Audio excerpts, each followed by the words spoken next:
Olá, tudo bem com você? Espero que sim.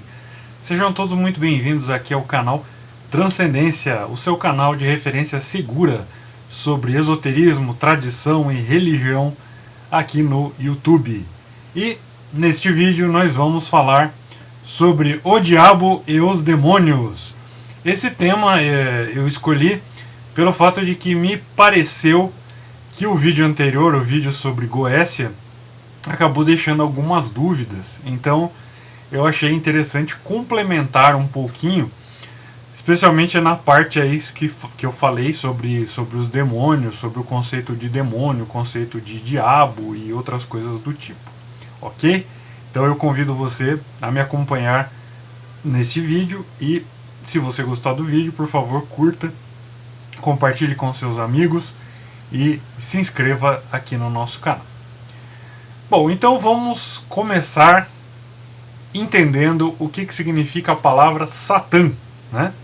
Então a palavra hebraica Satã significa adversário ou acusador, né? Na maioria das vezes que aparece na Bíblia hebraica, esse nome, Satã, ele não é um nome próprio, mas é um título atribuído a seres humanos, a um enviado de Deus, né, do Deus bíblico Javé, e algumas personificações de um ser transcendental, né?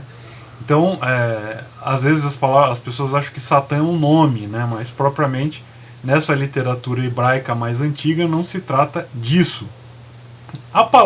Já a palavra demônio, né, no Antigo Testamento, ela só aparece em traduções mais recentes, né, em traduções posteriores, né? Então, por exemplo, lá no livro de Isaías, por exemplo, os sátiros, né, que eram seres peludos, que eram inspirados lá nas divindades mesopotâmicas, eles são traduzidos em grego como demônios, né? E em outras passagens, ídolos, ou divindades, né, divindades cananeias, como Sedim e outras divindades, são também traduzidos como demônios, né? Então, por exemplo, se você pegar lá no livro de Isaías, né, o deus arameu da fortuna, que é chamado de Gads, ele é traduzido também por demônio, né? Então é uma questão, a utilização dessa palavra é uma questão linguística, da tradução lá da Bíblia, da tradução dos 70, né, a Septuaginta, a tradução grega da Bíblia. E, tá bom, falei bastante aí do termo, né, demônio e Satã e tudo mais, mas tudo bem. De onde que vieram esses conceitos então, né? Conceito do demônio como uma coisa má e etc. Bom, o conceito ele veio lá da demonologia sumérica, né? Como o do chamado Udug, né? Udug na demonologia sumérica, e também a demonologia acádica, essas demonologias elas influenciaram os hebreus, né, lá da Bíblia hebraica, do Antigo Testamento, que os cristãos chamam de Antigo Testamento. E através dos caldeus, essas ideias elas penetraram no mundo grego e depois no mundo romano, né? Ou seja, 2 séculos antes da Era Comum, né, e no próprio primeiro século da Era Comum, ou da Era Cristã, a demonologia judaica ela manifesta esses reflexos da demonologia mesopotâmica, né, e da demonologia greco-romana, né? E aí nós vamos encontrar lá demônios e demônio como traduções vernáculas, né, traduções aliás, a palavra grega, né, demones e demon, né, vão aparecer como traduções ali vernáculas, né, dessas divindades, desses ídolos e enfim, de tudo aquilo que estava fora ali do culto hebraico, né, do culto ao Deus único Javé, né? E em português demônio é exatamente a tradução, a nossa tradução vernácula, né, de demon ou demones, né? E em grego essas palavras, como eu cheguei a falar no vídeo da Goécia, né, essas palavras elas significam Deus, divindade, uma divindade de grau inferior, até um tipo de gênio inspirador, né? E se a gente for ver lá no Flávio Josefo, né, o famoso historiador Flávio Josefo, ele vai aplicar o termo demônios, né, como sinônimo de deuses, deuses dos gentios, deuses das nações gentias, né? E essa palavra demon ou demones, né, ela vem do grego, né, deome.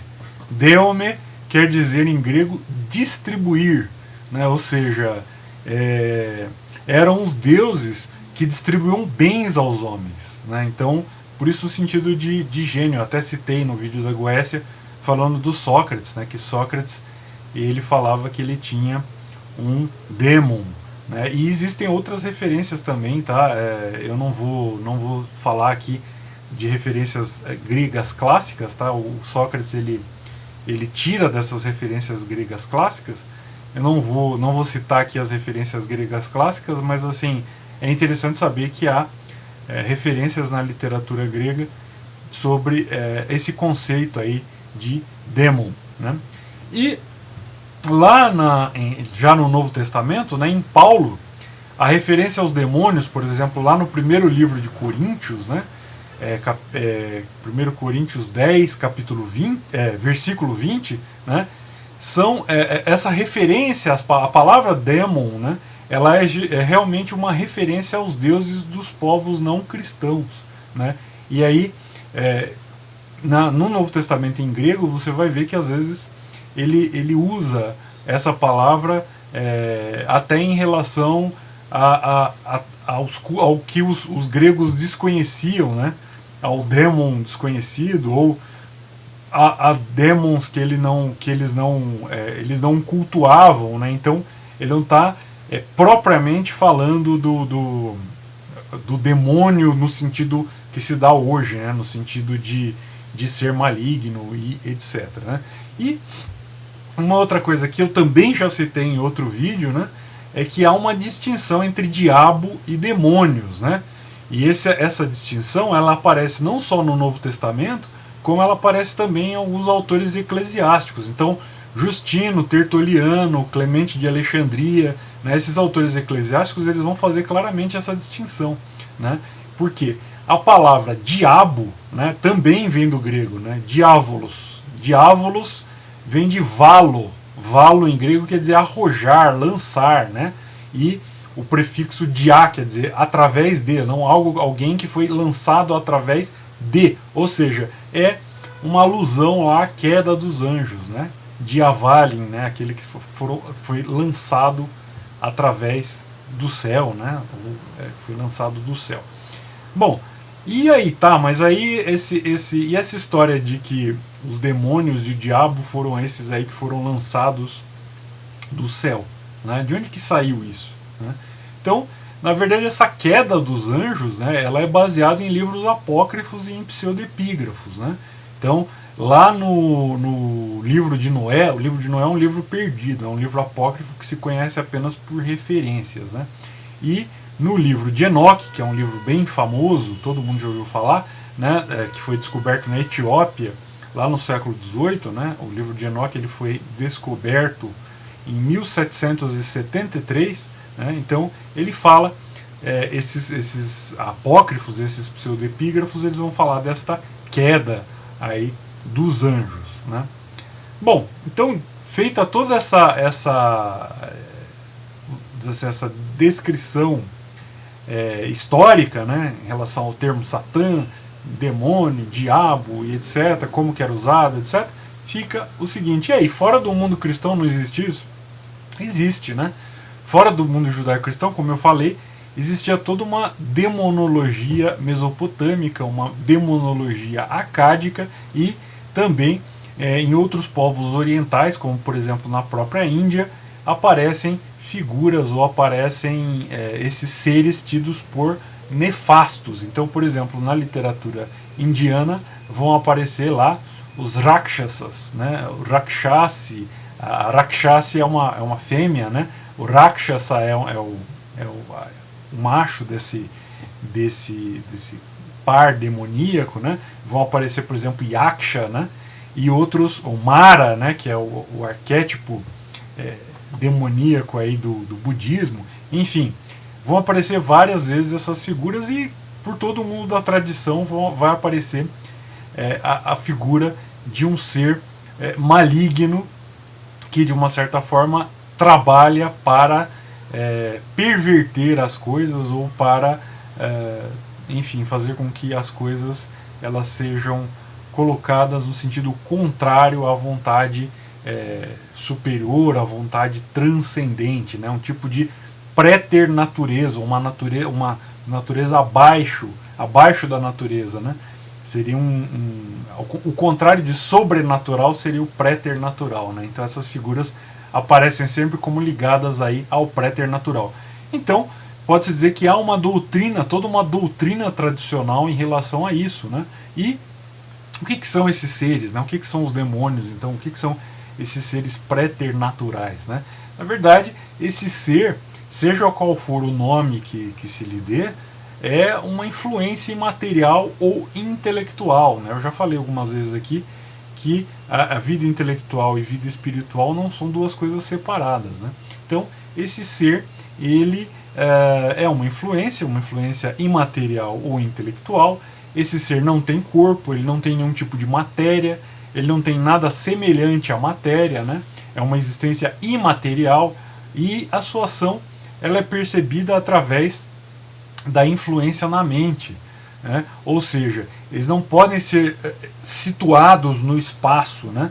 Eles não têm uma dimensão espacial, né? A sua influência ela é uma influência de tentar infundir em nós espécies inteligíveis, né? Ou seja, na nossa inteligência, a ação deles, né? Na nossa inteligência, na nossa memória, na nossa imaginação, né? Ou seja, são naqueles objetos apropriados ao nosso entendimento. É isso que se chama de espécie inteligível, né? Aquilo que há no nosso pensamento.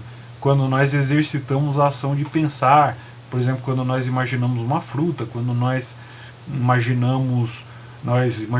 resolvemos uma conta, quando nós estruturamos um raciocínio, isso tudo tudo isso é chamado de espécies inteligíveis, né? E são exatamente essas espécies inteligíveis que esses seres eles tentam infundir em nós, de forma que essas espécies inteligíveis, digamos assim, que são fruto da ação desses seres, eles não são de nenhuma forma diferentes dos nossos próprios pensamentos, né? Ou seja, os demônios eles são seres inteligentes, são forças, não são o que o pessoal chama de forças ou energias, né? Mas são seres imateriais que agem através justamente dessa tentativa de infusão dessas espécies inteligíveis, ou seja, age diretamente no nosso pensamento, né? Uma comunicação através do pensamento no sentido de nos desviar de determinados atos, de determinadas asceses, de determinados objetivos elevados e etc. Então, se o pessoal entendeu aí que no meu último vídeo que eu falei sobre a Goécia, que eu estava negando a realidade dos seres demoníacos, não, eu não estava fazendo isso, eu estava simplesmente mostrando que o modo como a Goécia atual lida com esse termo é um modo fantasioso, é um modo utilizado de uma forma bricolada, vamos dizer assim, né? Um recorte, uma mistura de elementos e que também falta ali uma intelecção correta do que seria a ação de seres das trevas ou de seres demoníacos, mas não foi uma negativa da existência desses seres dentro do mundo da tradição, ok? Então, se você gostou do vídeo, deixe o seu curtir, compartilhe com seus amigos, obrigado pela sua atenção. Se vocês quiserem, nós podemos fazer um outro vídeo, tá? Esse vídeo eu sei que foi bastante informação em um tempo bem curtinho, né, para falar, porque em geral o pessoal assiste pouco também, o pessoal assiste 5 minutos, 10 minutos e acaba desistindo de assistir o resto do vídeo. Então eu acabo optando por fazer vídeos menores, né, vídeos mais curtos, mesmo que um pouquinho mais corridos, mas que pelo menos as pessoas possam assistir até o final. Mas se vocês gostarem, a gente pode continuar a fazer um vídeo um pouquinho mais longo aí sobre o tema demonologia. E o pessoal que está me pedindo um vídeo sobre a OTO, pode aguardar que eu vou fazer o vídeo sobre a OTO, tá? Deve ser aí um dos próximos vídeos que eu vou estar soltando, ok? Se você quiser mais informações, dê uma olhada aqui na descrição que eu vou deixar os links para os meus mais recentes trabalhos. Aliás, tem uma parte desse trabalho no livro do Vademecum, das Ordens Superiores. Tem uma parte que eu falo sobre uma figura interessante, Pazuzu, que com certeza quem assistiu aquele filme O Exorcista já deve ter ouvido falar, né? E lá eu falo bastante sobre a religião que envolvia essa figura. Ok? Um abraço e até o nosso próximo vídeo. Tchau!